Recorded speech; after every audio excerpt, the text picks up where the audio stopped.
oleh Allah ujian susah mendapatkan pekerjaan, kita yang diberi ujian susah mendapatkan jodoh, kita yang diberi ujian oleh Allah Subhanahu wa taala sulit mendapatkan hal-hal yang kita inginkan, yakinlah bahwa ini adalah sentuhan-sentuhan cinta dari Sang Maha Rahmanir Rahim, Sang Maha Pengasih lagi Maha Penyayang. Ketika kita yakin dan sungguh-sungguh kita mendekat kepada Allah, Allah akan memberikan anugerah. Allah Subhanahu wa taala akan memberikan cintanya, sehingga sayyidina sahabat Nabi Muhammad sallallahu wasallam mabaraka alaihi wa ala ali Sayyid Salman Al-Farisi radhiyallahu an yang diridhai oleh Allah Subhanahu wa taala. Beliau adalah orang Majusi yang mana beliau menyembah api pada saat itu. Beliau menyembah api begitu lamanya, datang ke satu pendeta, kedua pendeta, ketiga pendeta, seluruh pendeta telah wafat, dan ia meminta, kiranya adakah orang yang lebih mulia dari engkau wahai guru? Ya, gurunya berkata, karena ini gurunya adalah kafir kitabi, kafir yang meyakini kitab Allah Subhanahu wa taala. Ada seorang nabi diutus oleh Allah Subhanahu wa taala hijrah ke Madinah Al-Munawwarah. Beliau itu memiliki ciri-ciri yang mana memiliki ciri khataman nabiyyin, tanda kenabian, dan beliau tidak menerima sedekah. Maka datang Sayyid Salman Al-Farisi radhiyallahu an. Beliau mendatangi Madinah Al-Munawwarah. Ketika datang, ia jumpai fil kisah di dalam hikayat bahwa beliau jumpai Sayyidina Ali bin Abi Thalib karamallahu wajhah radhiyallahu an.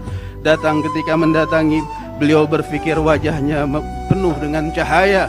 Beliau pikir ini adalah wajah baginda Nabi. Beliau mengatakan, apakah engkau Rasulullah? Bukan, aku akan berjumpakan kau dengan baginda Nabi. Ketika beliau berjumpa, ciri-ciri baginda Nabi, beliau memiliki tanda dan beliau tidak menerima sedekah. Beliau membawa tamar, membawa kurma, dihadapkan ke hadapan baginda Nabi, aku memberi sedekah, siapa yang mau makan? Para sahabat banyak yang makan kecuali baginda Nabi Muhammad tersenyum.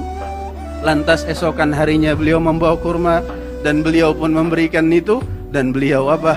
Beliau pun berkata, ini adalah hadiah. Maka baginda Nabi tersenyum dan memakannya. Belum cukup beliau melihat itu, dan beliau berdiri melihat adakah tanda-tanda kenabian, dan beliau melihat bahwasanya ada tanda di punggung baginda Nabi sallallahu wasallam baraka alaihi wa ala ali, tanda kenabian. Dan beliau di dalam kisah memeluk Rasulullah sallallahu wasallam baraka alaihi wa ala ali, dan beliau beriman kepada baginda Nabi Muhammad sallallahu wasallam baraka alaihi wa ala ali. Orang yang belum dikenal oleh Nabi, orang yang pernah berjumpa Nabi sallallahu wasallam dan senantiasa terbayang wajah baginda Nabi sallallahu wasallam, dan dapat hidayah dari Allah Subhanahu wa taala berkat pencariannya, keyakinannya mencari al-khair, mencari kebaikan, mencari keyakinannya kepada Rabbul Jalil Allah Jalla wa ala. Akhirnya apa? Akhirnya beliau beriman, dan baginda Nabi mengatakan, engkau bagian dariku ya Salman. Dan beliau dipersaudarakan kepada sahabat Abu Darda radhiyallahu an. Ini adalah makna keyakinan. Keyakinan Nabi Allah Musa alaihi salatu wassalam ketika dikejar-kejar oleh Fir'aun. Beliau dikejar-kejar oleh Fir'aun dan beliau meyakini tidak sanggup lagi beliau melewati lautan.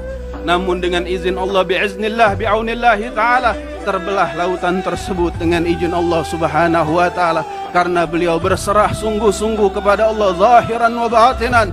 Zahirnya berserah, batinnya berserah kepada Allah. Kita sebagai santri sering menghafal kitab Matan Az-Zurmiyah.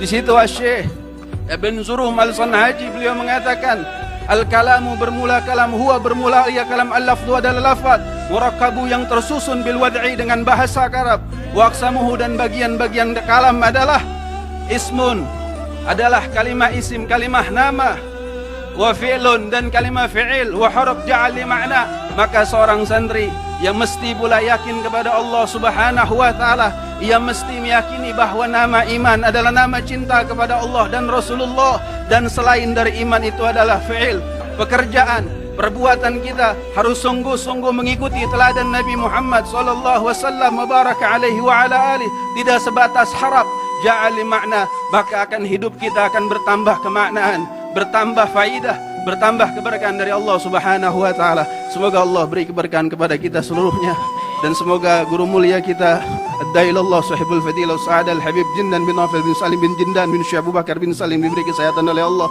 dan guru-guru mulia kita seluruh yang dimuliakan oleh Allah dan akhirat, dan kita dikumpulkan bersama Nabi Muhammad.